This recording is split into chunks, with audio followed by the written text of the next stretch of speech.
Birth ma'am year जैसे 1976 हुआ तो उसका टोटल मिला करके हो गया 5। 10 प्लस 13 23। 2 5। and 3 is 5। 5 आ ओके। जाएगा, है ना।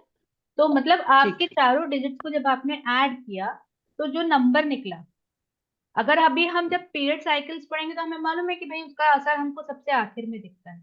हम हमारे जीवन में जब ओके। बुढ़ापे की तरफ बढ़ते हैं तो हमको मालूम है ना कि हमारे को अपने जीवन में क्या क्या चीजें हासिल कर ली होनी चाहिए होती है।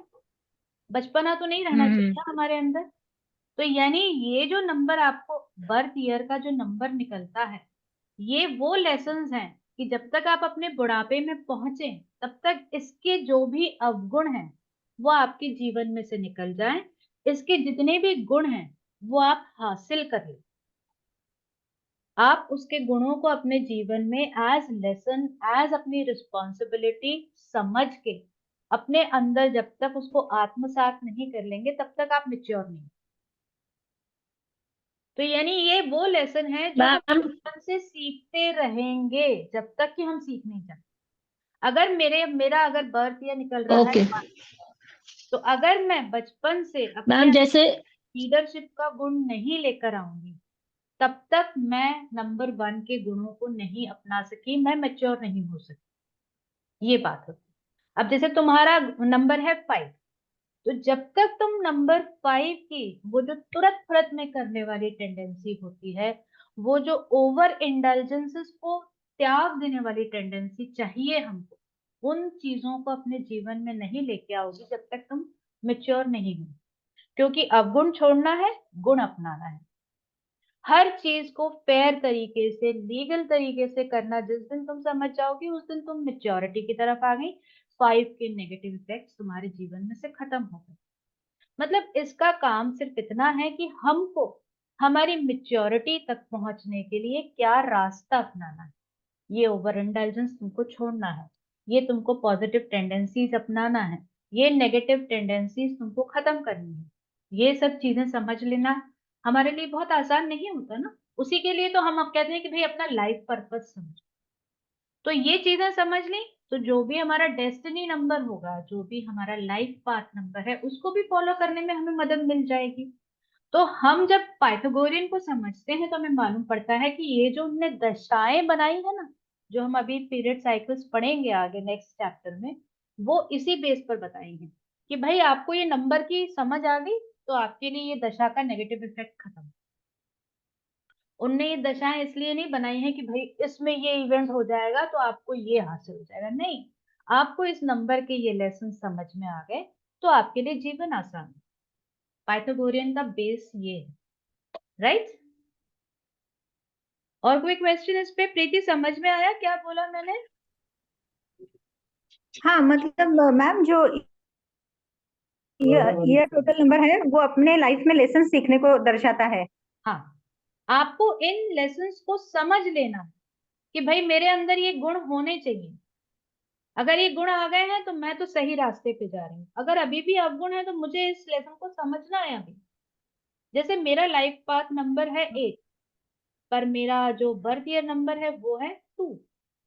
तो अब लाइफ पाथ 8 में तो मुझे वैसे ही दिख रहा है कि भाई मुझे थोड़े बहुत ऑब्स्टिकल्स आएंगे जीवन में आगे बढ़ने में, पर मेरे को 2 की मेच्योरिटी लानी पड़ेगी। मेरे को फालतू के लिए भावुक नहीं होना पड़ेगा। मैं जब तक ये नहीं सीखूंगी कि मैं विक्टिम स्टेट में ना रहूं तब तक मैं लाइफ पाथ 8 के फायदे नहीं उठा सकती, है ना। क्योंकि फायदा ये है मुझे कि लाइफ पाथ एक अंत तक, मरने तक तो अर्चना में तेरे को देकर जाऊंगी। तो चाहे मरते दम तक कहेगी पर काम बराबर करेगी, है ना। पर अगर मैं विक्टिम स्टेट में आ जाऊंगी तो मैं काम ही नहीं कर सकती।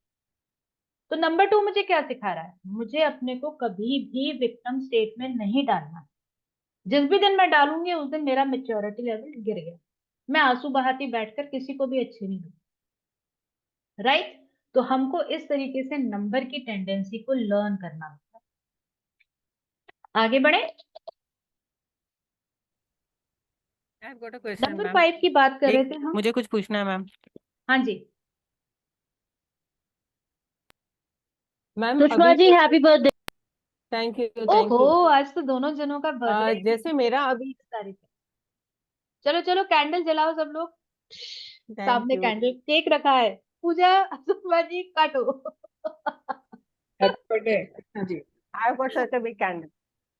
अरे वाह, दैट्स गुड। अभी जैसे मेरा बेसिक नंबर 7 है, बट मेरा अभी इसमें बर्थ आ रहा है 4. So do I say that I have the qualities of 4 and 7 both? Can I combine them? आपका बर्थ ईयर क्या है? अभी ये बर्थ ईयर मेरा 4 आ रहा है, 1966. हाँ, तो आपका बर्थ ईयर 4 है, यानी आपको ये सारी चीजें समझनी है जो नंबर 4 की है। ठीक है। अब आपका लाइफ पाथ नंबर हाँ क्या है? Destiny number life path destiny is 3. 3 है। टोटल है ना, डेट ऑफ बर्थ का 3 निकल रहा 3 है ना? तो अब 3 के गुण जो हैं वो तो आपको अपने को इस तरीके से हासिल करने ही है। आपके लिए एजुकेशन की बहुत इंपॉर्टेंस है, ट्रैवल की बहुत इंपॉर्टेंस है। उसी के थ्रू आप अपने जीवन में जो भी हासिल करोगे वो करोगे, है ना? आप लकी भी हो मनी के हिसाब से, पर आप जहां आपको सामने वाला ऐसा दिखता है कि भाई थोड़ा सा भी नीचे है, तो आपको थोड़ा सा अपने ऊपर गर्व भी होने लग जाता है। हमारे एटीट्यूड में वो चीजें हमको दिखती हैं। पर आपको लेसन क्या लर्न करने हैं कि अपनी ऊर्जाओं को बचा के रखना है। बहुत सारे काम एक टाइम पे करने की टेंडेंसी के बावजूद उस ऊर्जा को खर्चने नहीं देना है नेगेटिवली। ठीक है। आप बहुत बुरा बोल सकते हो, जब प्रेशर में आते हो आपको उस टेंडेंसी को खत्म करना पड़ेगा। आपको बहुत फोकस्ड रहना पड़ेगा, इंडिपेंडेंटली आपको अपने काम करना पड़ेगा। आप किसी के साथ पार्टनरशिप नहीं कर सकते। अगर आपका डिटर्मिनेशन कहीं पे भी कमजोर पड़ रहा है तो इसका मतलब ये है कि अभी आप मैच्योर नहीं हो। पर अभी तो मैंने जितने सालों से आपको जानती हूँ, मैं जानती हूँ कि आप जो डिसाइड कर लेती हो ना, उसे हासिल करने के लिए साम दाम दंड भेद विदाउट रूल्स तोड़े उसे हासिल करने की कोशिश में लगे रहे, है ना? राइट. तो इसलिए आपके पास कभी भी या अकेलापन का एहसास करने का टाइम नहीं रह जाता, जबकि आपको मालूम है कि आप अंदर से बहुत अकेले हो। पर आप उस एनर्जी को वेस्ट करने के बजाय एफर्ट्स में निकाल, तो यानी आपकी मेच्योरिटी लेवल नंबर 4 बता है ना? तो इसलिए आपके लिए अब नंबर 3 का यूटिलाइजेशन करना अपने जीवन में अपने गोल्स को पाने के लिए बहुत आसान हो जाएगा। अगर आप नंबर 4 की जो अवगुण है उनको अपनाओगे तो आपके लिए नंबर 3 के पाथ को फॉलो करना आसान नहीं रहेगा। Right? Okay got it. Okay या तो ये चीज आपको समझनी है। अब आते हैं बर्थ ईयर 5 पर। तो जब हम बर्थ ईयर, मैंने रिकॉर्डिंग ऑन कर दी है ना, बर्थ ईयर 5 की जब हम बात करते हैं तो बर्थ ईयर 5 वाले को बहुत ही ज्यादा आर्टिकुलेट टेंडेंसीज को डेवलप करना पड़ता है, यानी अपना कम्युनिकेशन स्किल डेवलप करना है। अपने आप को दूसरों के सामने इस तरीके से पेश करना है कि अगर आपको नहीं भी कुछ समझ आ रहा हो या उस चीज के बारे में नॉलेज भी नहीं हो, तो भी सामने वाला समझे कि आपको उसके बारे में बहुत नॉलेज है। आर्टिकुलेट होने का मतलब ये होता है आप बोले भी तो अगर आपको उस टर्म की भी समझ नहीं है तो भी आप उसके ऊपर आधा घंटे तक कुछ लिखने को बिठा दिया, तो कुछ नहीं आता होगा तो भी आप उसके ऊपर एक लंबा चौड़ा ऐसे लिख सकते। इस तरह की टेंडेंसीज आपको अपने अंदर डेवलप करनी पड़ेंगी। एक सेकंड होल्ड कीजिएगा, मेरी क्लास चल रही है, मैं आपसे बात करूंगी।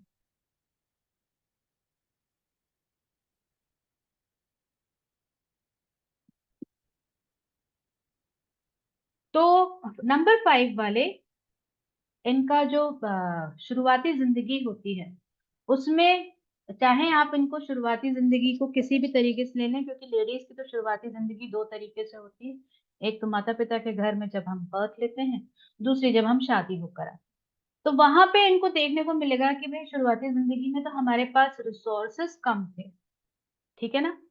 तो आप अपने जीवन में अपने स्टेटस को लेके बहुत ही ज्यादा अवेयर हो कि कोई मुझको ऐसा नहीं समझ ले कि मेरे पास ये चीज नहीं है। ठीक है। पर अगर आप इस चीज को नेगेटिवली लेके जाओगे तो अभी तक आप मैच्योर, है ना। आपको अपने स्टेटस के बारे में एक पॉजिटिव फीलिंग लेकर आनी पड़ेगी। आपको कभी भी जीवन में फालतू की स्टोरीज बना के अपनी बात को कहने की जरूरत नहीं पड़नी चाहिए। जब तक पड़ेगी तब तक आपकी मेच्योरिटी लेवल नहीं है, राइट। बोर होने की टेंडेंसी आपको खत्म करनी पड़ेगी, क्योंकि आपको अपने अंदर वो काम करने की बराबर एनर्जी लेकर आनी पड़ेगी। और आपको दूसरी इंडल्जेंस की जरूरत नहीं पड़नी चाहिए, किसी भी तरह की क्रेविंग की जरूरत नहीं पड़नी चाहिए कि आपको स्ट्रेस हो रहा है तो मैं इस चीज में डूब जाऊंगा तो मेरा स्ट्रेस खत्म हो जाएगा। जैसे हम कहते हैं कि भाई खाना या कुछ एक स्पेसिफिक आदत का चाव लग जाना, वो चीजें खत्म करनी पड़ेगी, राइट। यहाँ तक कि आपके आसपास जब तक आपका फ्रेंड सर्कल नहीं होगा, अगर आपका फ्रेंड सर्कल होगा तो भी आप खुश होगे, ये वाली टेंडेंसी भी आपको खत्म करनी पड़ेगी। मतलब जो भी नेगेटिव है उसको खत्म किया तो आपने अपने बर्थ ईयर की टेंडेंसीज को अपना लिया। नंबर 6 वालों को अपनी अट्रैक्शन और प्लेजेंट डिस्पोजिशन का यूज करना है। उनको फाइन आर्ट्स की समझ अपने अंदर पैदा करनी है, ताकि वो जो भावुकता, जो सेंसिटिविटी है ना उनके अंदर, जो नंबर 6 के कारण आती है, उसको वो पॉजिटिव वे में ले जाए। तो इसलिए अपने जितनी भी कलात्मक टेंडेंसीज हैं उनको क्रिएटिवली एक्सप्रेस करने के लिए उनको किसी न किसी ऐसी एक्टिविटी में पार्टिसिपेट करना चाहिए। आपके लिए पर्सनल रिलेशनशिप बड़े स्पेशल होते हैं और वन टू वन कांटेक्ट करना बड़ा इंपॉर्टेंट होता है। साथ ही साथ आप बहुत ज्यादा ट्रेडिशनल होते हैं, तो आपको अपने अंदर ये फ्लेक्सिबिलिटी लाना है कि अगर मैं ये चीजें नहीं कर पाऊं तो मैं दुखी ना हूं। ऐसे लोग अपने जीवन में एक से ज्यादा शादियां करने वाले लोग होते हैं।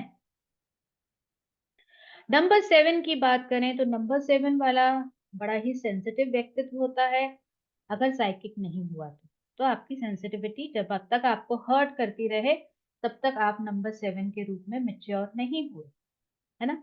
इन लोगों को रेस्पिरेटरी, डाइजेस्टिव ऐसी बीमारियां देखने को मिलती हैं हमको, जो लोग नंबर 7 बर्थ ईयर वाले होते हैं।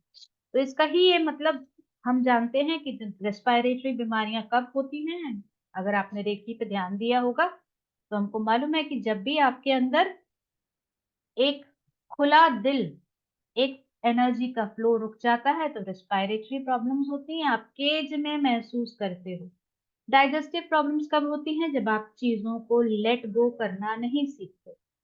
तो यानी नंबर 7 वाले के अंदर अगर ये बीमारियां हैं तो आप समझ जाइए कि वो अभी तक अपने आप को एक बाउंड्री में कैद किए हुए है और वो पुरानी चीजों को छोड़ नहीं पा रहा है, राइट।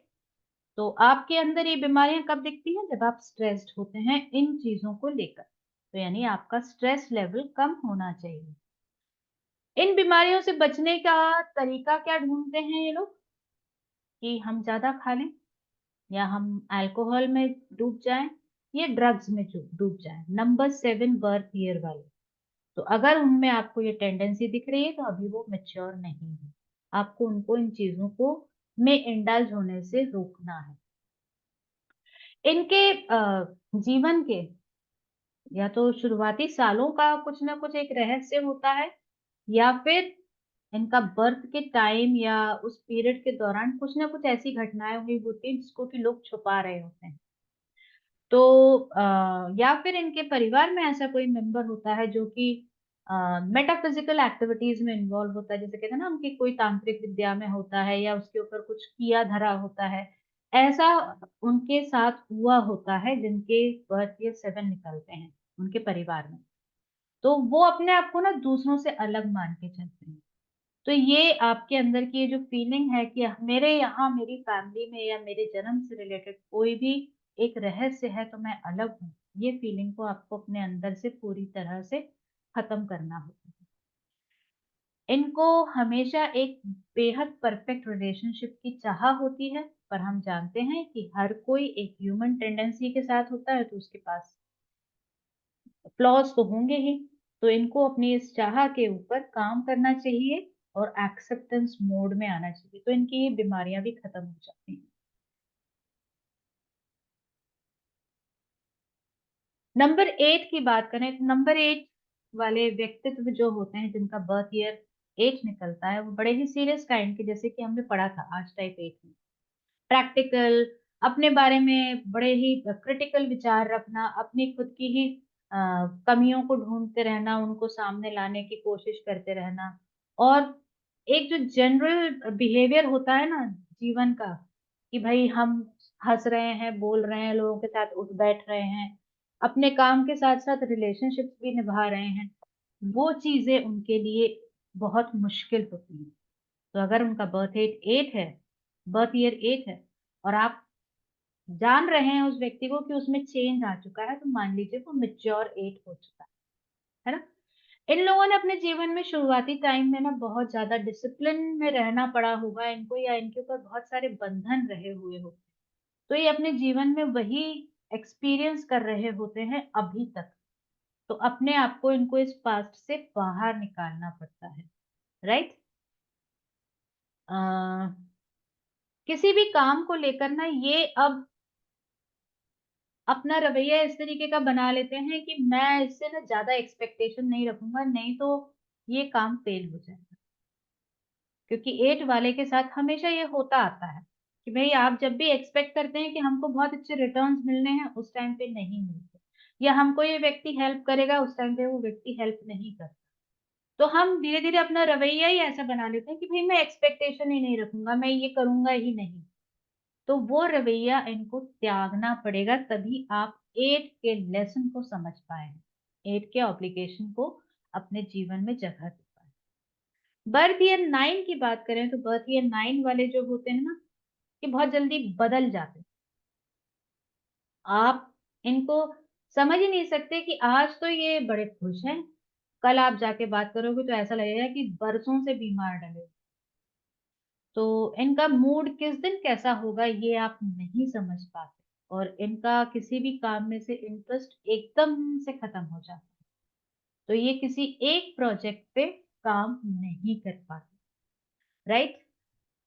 इनको जरूरत है कि अपने जीवन में स्पिरिचुअलिटी को जगह दें, ताकि ये अपनी खुद की एक फिलॉसफी को डेवलप कर सकें, इन कंटेक्स्ट विद, यानी सहायता लेकर पुराने अपने रिलीजियस टेक्स्ट या एंशियंट फिलोसफीज को ध्यान में रखते हुए, राइट। इनको हमेशा शौक होता है कि मैं नई से नई टेक्नोलॉजी को अपना सकूं, राइट। ये हो गए हमारे सारे बर्थ डेट के सेपरेट सेपरेट नंबर्स की स्टडी। अब जो हम पढ़ेंगे नेक्स्ट टाइम वो है आपका लाइफ पाथ नंबर। तो लाइफ पाथ नंबर में एज सच कुछ मेरे पास बताने को नहीं है, क्योंकि मैं आपको सब कुछ अलग अलग तरीके से बता चुकी हूँ। पर अगर आपको लगता है कि अगर आप इसको रीड करने के बाद इसमें आपको कुछ पॉइंट्स ऐसे हैं जिसमें कि एक्सप्लेनेशन चाहिए, तो प्लीज मुझे चैट में लिख के भेज देना। मैं वही वही पॉइंट्स लाइफ पाथ के नेक्स्ट क्लास में एक्सप्लेन करके, बाकी की चीजें खत्म करके, फिर अपनी जो लाइफ साइकिल्स हैं, दशाएं हैं, उनको पढ़ाने का काम शुरू करूं, ताकि वहां हम है ना हर चीज को एक इवेंट के रूप में देख सकें। तो मैं नेक्स्ट क्लास में आपके लाइफ पाथ नंबर, कार्मिक नंबर, इसमें जो भी आपको परेशानियां होंगी, कार्मिक नंबर तो ठीक है मैं पढ़ा दूंगी एक बार, पर लाइफ पाथ नंबर में अगर आपको कुछ भी पूछना हो तो प्लीज मुझे या तो हाईलाइट करके या वॉइस मैसेज में अपने मैसेज कर दीजिएगा ग्रुप में, तो फिर मैं वहां पे उसका एक्सप्लेनेशन दे दूंगी, ताकि नेक्स्ट क्लास हम ये सारे नंबर्स खत्म करके उसकी नेक्स्ट क्लास में हम सीधे अपने साइकिल्स पे पहुंच जाए, राइट। अभी कोई क्वेश्चंस? इस क्लास Yes, में ना ma'am. सब कुछ बहुत Ma'am, like you said theoretical है। that they have. हाँ जी। Yes, ma'am. ज्यादा theoretical है। ये जैसे आपने बताया आपकी आवाज कट रही है सुषमा जी। कि या मेरा वीडियो तो जा रहा है? 1 सेकंड। नहीं, आपका तो आ रहा है। अभी आ रही है? मेरा कनेक्शन अभी आ रही है? स्टेबल है, एक सेकंड रुकिए।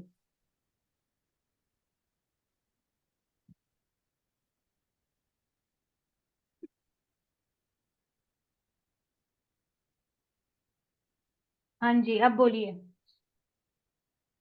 अभी आ रही है? बताइए क्या बोल रहे थे अब आप? मैंने बोला कि जैसे आपने अभी कहा कि birth year are the life lesson, अगर आप वो नहीं करते हो तो आप मेच्योर नहीं हो। Now like as as we are teaching, we come to know, we will rectify ourselves, but ये क्लाइंट को कैसे हम समझाए? जैसे अभी मेरा करण का ही मैंने देखा, तो he has got birth year of 9, तो he has to go into spirituality, और वो जाने को तैयार नहीं है, तो फिर आगे जाके उसे कैसे वो आगे आप जाके? उसमें देखोगे कि वो, आप जो बोलते हो ना कि वो फ्रेंड्स के ऊपर अपना बलिदान करने को तैयार रहता है, वो अभी हाँ 9 का नेगेटिव तरीका हो गया अभी उसके लिए। हाँ फैमिली को हाँ छोड़ के अभी वो फ्रेंड्स में इन्वॉल्व है। तो धीरे हाँ धीरे जो आपके जो गुरु बोल के गए हैं ना कि उसके अंदर बहुत हाँ। ज्यादा स्पिरिचुअलिटी का बहाव रहेगा, वो रहेगा, आप देखोगे उसमें। पर धीरे धीरे ओके। आएगा वो, जैसे जैसे वो हम्म मेच्योर होगा। क्योंकि अभी तो वो हम्म। अपने 20s में चल रहा है ना। हाँ, अभी तो हम 25। नहीं एक्सपेक्ट कर सकते। अगर उसके हम्म मंथ नंबर में होता तो ये चीज आपको अभी दिखने हम्म। लगती। ओके। अभी तो उसके ऊपर मेन इफेक्ट किस चीज का दिख रहा है? अपने मंथ नंबर का। और जैसे ही वो अपने 30s में पहुंचेगा, अपने बर्थडे नंबर का इफेक्ट आपको दिखने लगेगा। पर इस दौरान धीरे धीरे वो उन नेगेटिव गुणों को ओके। छोड़ता जाएगा जो नंबर 9, एकदम से चेंज नहीं दिखेगा। 9। Okay okay. ठीक, हाँ जी। पूछो पूछो पूजा जी, नंबर 1। नहीं मैम, नंबर 1 नहीं हूँ। मैम मुझे एक बात बताओ, जैसे हाँ, अभी मैंने क्लास मिस करी, वो तो मैं रिकॉर्डिंग देख लूंगी। जैसे आपने बताया date number, then month number, then year number. तो अब जैसे अगर एक पर्सन के लिए हमें किसी पर्सन को देखना है, तो हम उसके ये तीनों एस्पेक्ट्स को देख करके उसको उस चीज के बारे में बताएंगे कि कैसे होगा? आप जब उसकी रिपोर्ट बना रहे जैसे अब होगे, मैं अपने बारे में ही देखूं कि मेरी डेट ऑफ जब आप उसकी जी, रिपोर्ट बनाओगे ना, तो आप जैसे उसकी मेरी जो डेट ऑफ बर्थ बर्थ है डेट, मैम 25। हाँ, तुम्हारे ऊपर डेट जो है 25, उसका इफेक्ट तुम्हारे मिड ईयर्स में, यानी 30 से लेके 60 ईयर्स की एज तक दिखेगा तुम। अभी हम आगे साइकिल्स पढ़ेंगे ना, तब तुमको समझ में आएगा कि हम उसको रिपोर्ट में कैसे डालेंगे। ये तो आपके गुण हैं, ये आपके अंदर हैं, पर अपना इफेक्ट कब दिखाते हैं? जब वो एक्टिव होते हैं। ये हम सीख चुके हैं ना वैदिक में। जब तक नंबर एक्टिव नहीं होगा तब तक अपना गुण नहीं दिखाएगा। एक्टिव कब होगा वो हम लाइफ साइकिल पीरियड से समझ, ठीक है ना। यानी वो पीछे से अपना काम करता रहेगा, आपको एक्टिविटी उस पीरियड में दिखेगी उसकी हाइट में। अच्छा मैम, अभी मैंने वो रीड करा मंथ नंबर में, जैसे आपने 11 नंबर को बोला कि ये मास्टर नंबर है जिसका मंथ नंबर 11 है। हाँ, तो अगर हम 1 और 1 देखेंगे, 11 का अलग से देखेंगे? 1 और 1, तुम्हारी आवाज कट गई, मेरा नेट सही नहीं आ रहा। मैम जैसे किसी का मंथ नंबर 11 है, जैसे मेरा 11 है, हाँ, मेरी डेट ऑफ बर्थ इज 25/11। तो अगर मैं 25 को देखूं तो वो 7 हो गया। 11 को अगर मैं देखूं तो मैं उसको 2 के हिसाब से देखूंगी कि मास्टर नंबर 11 से देखूंगी? आप उसको दोनों तरीके से देखोगे। अगर आपने अपने बचपन में अपने इंट्यूजन का यूज बहुत हाई तरीके से किया होगा, सही तरीके से किया होगा, कि आप मेटाफिजिकल वर्ल्ड को समझ सकें, इंटरेस्ट आपका मेटाफिजिकल वर्ल्ड को समझने का होगा, स्पिरिचुअलिटी का होगा, तो आपने नंबर 11 को यूज किया। पर होता ये है कि बचपन में हमें ये मौके कम मिलते हैं, तो उस टाइम पे ना हम नंबर 2 की कैटेगरीज को ही ज्यादा पढ़ते हैं, अगर वो आपका मंथ नंबर है। पर अगर वो आपका बर्थडे नंबर है तो आपके पास दोनों तरीके होते हैं उस चीज को अप्लाई करने के, कि भाई हाँ, नंबर 11 के भी गुण दिखेंगे। और अगर वो अपने इंट्यूजन को सही नहीं समझ पाता, उसकी पकड़ नहीं बैठती, आसपास का माहौल उसको इजाजत नहीं देता, तो फिर वो रिड्यूस होके नंबर 2 की वैल्यूज को दिखाएगा।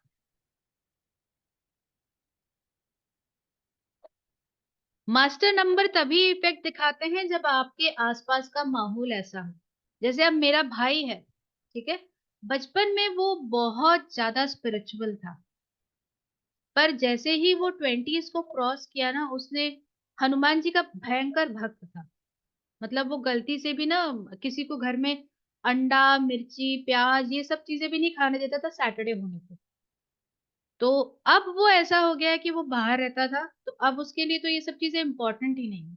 जबकि उसका मंथ नंबर आ रहा, सॉरी उसका बर्थडे नंबर है 11, यानी इस पीरियड में उसको अपने इंट्यूजन को बहुत ज्यादा हाइटेंड वे में देखना था, पर उसने त्याग दिया, बोले नहीं, मुझे इस राह पे नहीं चलना, क्योंकि इस राह पे मैं चलूंगा तो मैं सारा जीवन बाकी चीजों को इम्पोर्टेंस नहीं दे पाऊंगा, परिवार को इम्पोर्टेंस नहीं दे पाऊंगा। तो उसने उस चीज को त्याग दिया। तो मुझे उसके बारे में मालूम है कि ये नंबर 11 को लेके नहीं चल रहा।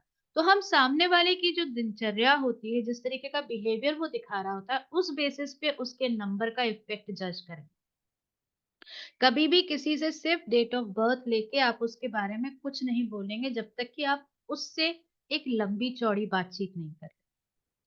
अपने आप को प्रोफेशनली इस तरीके से पेश करना है कि सामने वाला आपसे शेयर करे, मैं ना बचपन में ऐसी थी, मैं ये करती थी, ये नहीं करती थी, मेरे को ये मिला, मेरे को ये नहीं मिला, मुझे ये बुरा लगा, ये बुरा नहीं लगा, मेरा हस्बैंड ऐसा है, मेरा बच्चा ऐसा है, मेरी बीवी ऐसी है, मेरा ससुर ऐसा है, मेरी सास ऐसी है, सब पूछ लो। आपको उसकी पर्सनालिटी को स्टडी करना है। फिर आपको उस नंबर के, जो भी नंबर उसके चल रहे होते हैं, उनका इफेक्ट दिखने लग जाएगा। इस टाइम पे इस नंबर का इफेक्ट था, अब मुझे समझ में आ गया, ये इसलिए इस टाइम पे इस तरीके का बिहेवियर रख रहा है। समझे? इस तरीके से हमको निकालना होता है। But the client usually opens up after the 4th and the 5th meeting or on a नहीं, phone call. आप है ना अपना बात करने का तरीका बदलो सुषमा जी। इस तरीके में मेरे को तो हम्म फर्स्ट मीटिंग में ही मैं जो बोल देती हूँ कि मुझे सारी डेट्स चाहिए हैं, आपके जीवन में जो इम्पोर्टेंट घटनाएं हुई हैं उनकी सारी डेट्स आप मुझे बताएंगे, क्योंकि मुझे आपका बर्थ टाइम मैच करना है। आपको भी इसी तरीके से उनके जीवन की इम्पोर्टेंट घटनाएं, उनके जीवन का अपना जो सोशल पहलू है, उसके ऊपर क्वेश्चंस पूछना है फर्स्ट टाइम में। सिर्फ डेट ऑफ बर्थ के ऊपर नहीं डिपेंड करना है, क्योंकि उस तरीके से हम ना बड़े उसमें असमंजस में रहते हैं कि हम इसके बारे में बोले क्या, और हमको हम्म बहुत स्टडी करना पड़ता है। तो हम अपनी स्टडी को बहुत ही ज्यादा छोटी रखें, कॉम्प्रिहेंसिव रखें, पर क्वेश्चंस बहुत सारे पूछें, सामने वाले को आंसर करना पड़ेगा। यहाँ अलल टिप्पू Okay. हम कुछ जवाब नहीं देंगे, ये हमें एटीट्यूड उनके सामने दिखाना पड़ेगा। Okay. ठीक है ना? आप अपना ये वाला एटीट्यूड लेकर आओ कि आप जब मुझे अपनी डेट ऑफ बर्थ दे रहे हो, तो आपके क्वेश्चंस, आपके जीवन के इंपॉर्टेंट इंसिडेंट्स, आपके जीवन में कौन कौन आया, कौन कौन गया, उसके बारे में डिटेल में बिना हाइड किए बताना पड़ेगा। ठीक है, चलो तो खत्म करें अब। Okay, have a good day, Yes, ma'am. नमस्कार। Thank you.